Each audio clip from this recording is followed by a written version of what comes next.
Commissioner Gordon, Bane has escaped. They told you strength was loud, that it walked into rooms with puffed chests and pointed fingers, that it looked like dominance. But real strength, it rarely announces itself. It's quiet. It's still. It's the man who doesn't flinch when chaos screams. It's the man who doesn't beg for understanding. He carries it. You're stronger than you think, because you've survived days you never prepared for. You've bled in silence. You've carried burdens that would have crippled others and still showed up. You've buried versions of yourself, not with ceremony, but with resolve. And somehow, despite the doubt, the exhaustion, the rage, you're still here. That's not luck, that's force. The kind you don't read about, the kind forged in private wars. Strength isn't how loud you hit. It's how many times you rebuild after being shattered. You think because you broke, you failed. But breaking is part of becoming. The men who seem invincible, they cracked 1,000 times. What made them unbreakable was the decision to rise again and again without applause. You are not weak because you wavered. You are not lesser because you fell. Falling is gravity. Getting up is mastery. And you've gotten up more times than you admit. You've smiled when you wanted to scream. You've helped others while bleeding internally. That's not passivity. That's precision. A quiet commitment to not let the world write your ending. And that quiet rebellion, that's the mark of a dangerous soul. You're stronger than you think because you've carried weight no one acknowledged. Emotional weight, mental weight, the pressure to perform, to protect, to stay composed while drowning. And you carried it like armor, not because it was easy, but because you refused to drop it, even when your back curved, even when your hands shook. You want to measure strength, count the invisible wars, the battles no one clapped for. The ones you fought at 2 a.m. with a pillow soaked in rage and regret. You survived those. You're still breathing. That means you didn't lose. You evolved. And the version of you reading this right now is the aftershock of resilience, not the failure of pain. Real strength isn't about being unaffected. It's about being unmoved in what matters. Your principles, your vision. Your identity. You've been underestimated, overlooked, misunderstood, and yet you didn't dissolve. You didn't shrink to fit their narratives. That takes more force than most men can comprehend, because anyone can react. But to remain in your values, your silence, your standards, that's the act of a warrior. You didn't lose because they didn't clap. You didn't fall because they didn't believe. You rose without needing the spotlight. And that's the moment you became undeniable. You kept your name intact when it was easier to trade it for approval. That's how legacy is born. Quietly, in discomfort. Without validation, you've already proven yourself to yourself. You just haven't given yourself the credit. You survived the betrayal that was supposed to break you. You healed from conversations that never gave closure. You stood alone when support vanished. And through it all, you didn't ask for pity. You asked for purpose. That's not softness. That's scar tissue in motion. You think you're weak because you feel too much, but strength isn't the absence of feeling. It's the integration of it. You didn't numb it, you carried it. And you still got up. That's power no motivational quote can teach. That's grit no coach can fabricate. That's the real you. The one the world hasn't met yet, but will. You're stronger than you think because you've faced yourself. In silence, in solitude, in stillness. That's the kind of strength most never touch. Because distraction is easy, numbing is easy. But sitting in the mirror and owning the wreckage, that's warfare. You've fought shame with self-reflection. You've fought doubt with discipline. You've fought loneliness by becoming your own home. That doesn't make you weak. That makes you dangerous. Because you've built a version of yourself that doesn't rely on applause to move. And in a world addicted to performance, that kind of independence is revolutionary. You've mistaken exhaustion for weakness. But the two are not the same. You're not broken, you're drained. There's a difference. You're carrying more than most people ever will. And you're still trying. Still showing up. Still chasing something better when quitting would be easier. That is not failure. That is resistance training. You're lifting life raw. No spotter, no cheers. Just you, gravity, and the choice to not collapse. And each rep is carving a different kind of muscle, one the world can't see. But you feel it, in your decisions, in your boundaries, in the way you now walk away from what used to control you. That's evolution, and evolution is violent. But so are you, when the moment demands it. They told you strength was about never breaking, but they lied. The strongest people have shattered 1,000 times. What makes them different is their relationship to pain. You haven't avoided suffering. You've outlived it. You let it teach you, shape you, guide you, but never define you. That's strength. Knowing the pain is real, but still moving with purpose. That's why your silence feels heavy in rooms. That's why people pause when you speak. They can feel what you've carried. They can sense what you've survived.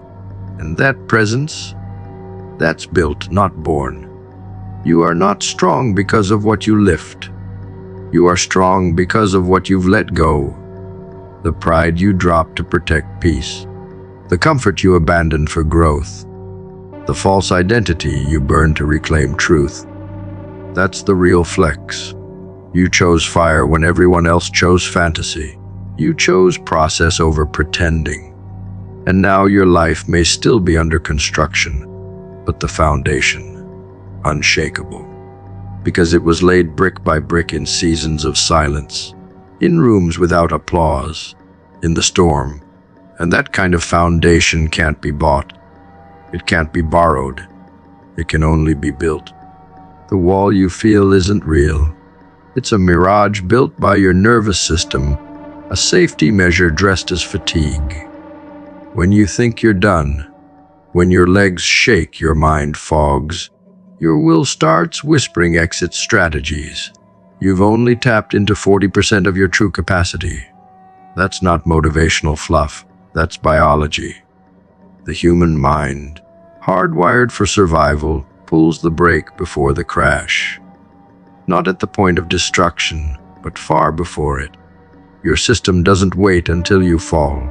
It rings alarms at the edge of discomfort. And most people, they treat that signal as gospel. They slow down. They back off. They listen to their body. But real warriors know better. That 40% mark is not the wall. It's the threshold, a gateway. And crossing it is not a matter of ability. It's a matter of permission. The Navy SEALs train past that threshold because they know the truth. Your limit is a lie. You don't find your true capacity until your comfort collapses. That's where they begin. While the average man interprets pain as the end, they interpret it as initiation. When their bodies scream to stop, they tighten the grip. When exhaustion sets in, they accelerate, because they've conditioned their mind to understand the difference between real damage and the illusion of depletion. That's what makes them elite. Not talent, not genetics, but relationship to discomfort. And if you want to build something elite in your own life, body, mind, mission, you must train your instincts to recognize that the wall is actually just your past, begging you to stay familiar. You haven't hit the wall. You've hit the excuse. The narrative you repeat when things get hard. The programmed story that rushes in to save you from intensity. It's too much. You're not ready. You've done enough. That voice doesn't come from your body. It comes from your history, from every moment you chose comfort over confrontation, and it pretends to care. It mimics concern, but its only mission is to keep you small. Because small is familiar. Small doesn't risk embarrassment. Small doesn't require identity death, so it makes the pain feel larger than it is. It paints the hill as a mountain, and unless you confront it head-on, unless you call it out, you'll stop again. Right at 40%. Right at the border between who you are and who you were supposed to be. The truth. You've walked away from greatness many times. Not because you lacked talent, but because you misread the signals. You thought exhaustion was final. That pressure meant pause. That shaking meant danger. But it didn't. It meant your system was being challenged, that your boundaries were being expanded, and instead of pushing into it, you retreated, not out of weakness, but out of misinterpretation. You listened to the inner engineer screaming, "Shut it down!" But that engineer was never trained for greatness. It was trained for conservation, for comfort. It's your job to override it, to remind your body that you're not in danger. You're in growth. And growth feels like war before it feels like reward. The greats don't look different because they are different. They look different because they refuse to answer the same internal phone calls. They hear the fatigue. They feel the burn. But they keep going. Not blindly, but deliberately. They've trained past the lie.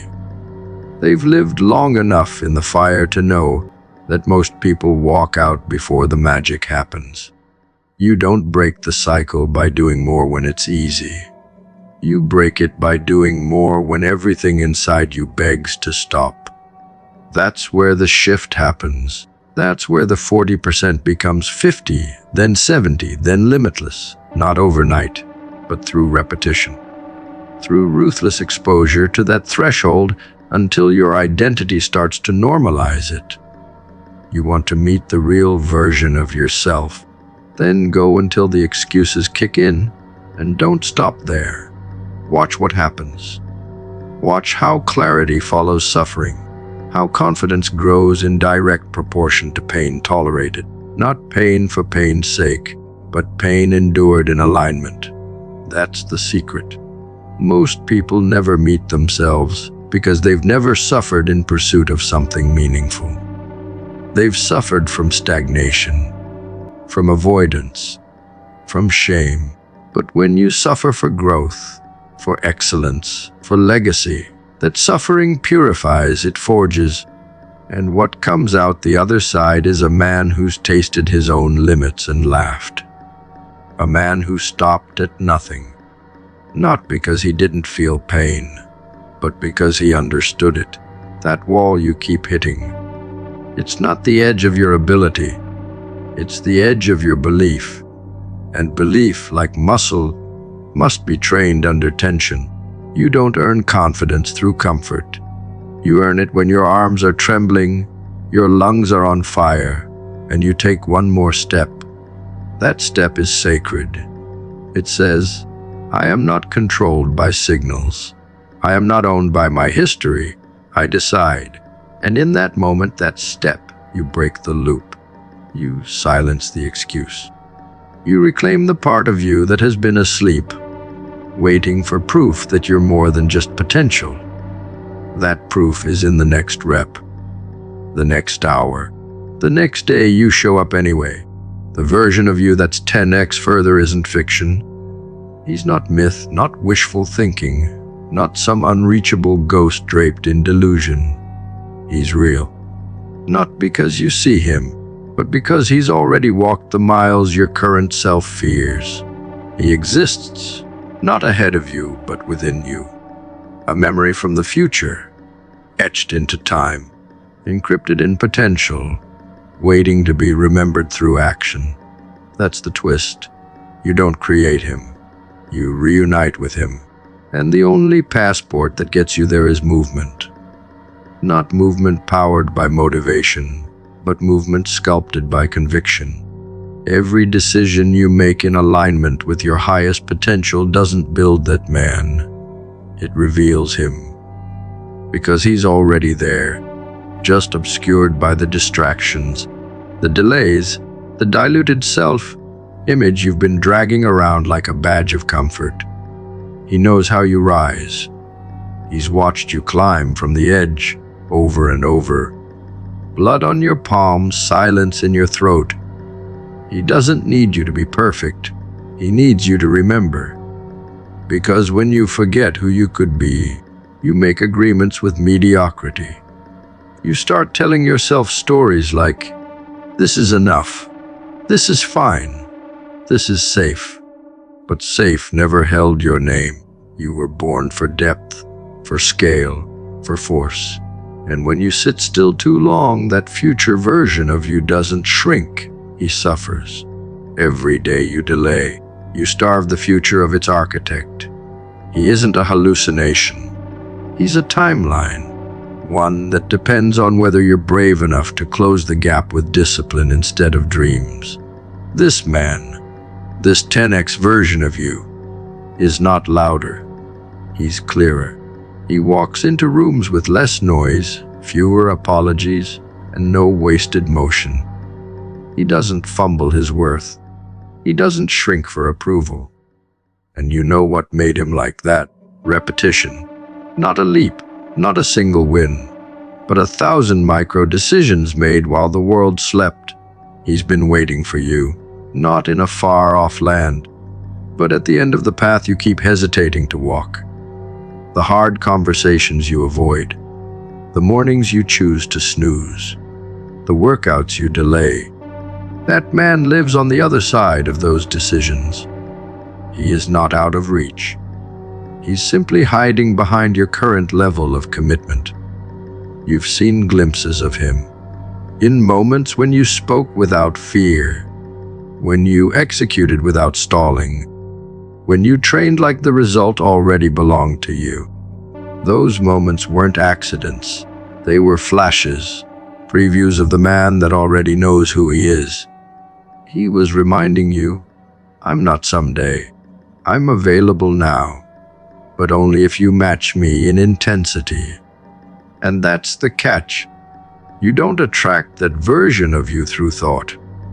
You earn him through embodiment, through refusing to give your time to things that have no business knowing your name, through killing the identity that waits, that pleads, that negotiates with growth.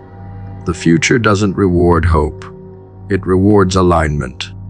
And the man you want to be, he's counting on you to act like him before you feel like him. This is not about ambition. It's about integrity. When you say you want something and your actions don't match it, the timeline shatters. That 10x version of you doesn't live in fantasy. He lives in congruence. His thoughts, his tone, all calibrated, not perfectly, precisely, because he understands that clarity is not the absence of noise. It's the choice to move anyway. The man who waits for perfect vision never builds anything eternal. But the man who moves with partial faith and full discipline, he builds futures. He forges the bridge between now and the memory that keeps calling him forward. That's what you're chasing, not a goal, a reunion. Every action you take is either a vote for the future or a vow to stay the same. That's the law. You can't dream your way to him. You must bleed your way there, sweat him into existence, breathe him into momentum. Decide that every excuse from your current self is an attack on his legacy, because it is. That future version of you doesn't survive your indifference. He needs your aggression, your relentlessness, your refusal to flirt with average. You are not a product of potential. You are the activator of it. And your future self, he's watching, not with judgment, but with hope, because only you can pull him into reality. The 10x version of you is not the result of more resources. He's the result of more responsibility. He holds the same cards as you, but plays them with deeper focus, harsher standards, and zero tolerance for passivity. He doesn't need more time. He masters the time he has. He doesn't need better circumstances. He reframes the ones given. The gap between you and him is not measured in miles. It's measured in moments of alignment. Stack enough of those, and one day, you'll wake up with no gap at all. The man in the mirror will finally match the man in your mind. That's not a miracle. That's the slow violence of self-actualization. There's a reason you feel haunted. It's not anxiety, it's memory. A memory from the future trying to break through your complacency, tapping on the glass, whispering through fatigue, reminding you that the version of you who leads, commands, shapes reality. That version already exists. He's not a fiction. He's a forgotten file in your internal hard drive, waiting to be accessed by execution. Not by waiting for motivation, but by making peace with pain. By deciding that sacrifice is the rent you pay to walk into the room your destiny already built. You're not meant to arrive. You're meant to return to the man you were always becoming. There will be days when the old you will beg to survive. He'll cry out through cravings, through comfort, through the allure of just one day off. Don't listen. That voice is the death rattle of an outdated version of you gasping for relevance. The 10x version. He doesn't argue with that voice. He starves it. And when you start making decisions from that place, not from fear, not from fatigue, but from future memory, everything changes. Doors open without knocking. People respect your silence. The world begins to respond. Not because you've changed, but because you've returned to the frequency that was always yours. So stop fantasizing about who you could be. Start behaving like the man you were designed to become. You don't need more clues. You need more clarity through action. You need to stop waiting for the world to hand you your identity and start remembering that your future self already wrote it in blood. The version of you 10x further. He's not someday. He's not a dream. He's a memory from the future, and every aligned move you make brings him closer, step by relentless step. You've been told that stress is a poison, that it destroys, that it must be managed, minimized, silenced. But that's only half the story. The full truth is this: stress, in its raw form, is power. Small spikes in cortisol, your body's stress hormone, do not destroy you. They sharpen you. They raise your alertness. They narrow your focus. They enhance memory encoding. This was never a flaw in your design. It was the advantage. That electric current that fires when pressure mounts. That's not the problem. That's the edge. The real danger is not stress itself. It's chronic avoidance of stress. It's when you stop responding to pressure altogether. When you run from discomfort so long that your nervous system forgets how to rise. That's when decay begins. Not with fear, with numbness. Because pressure is not your enemy. It's your sculptor.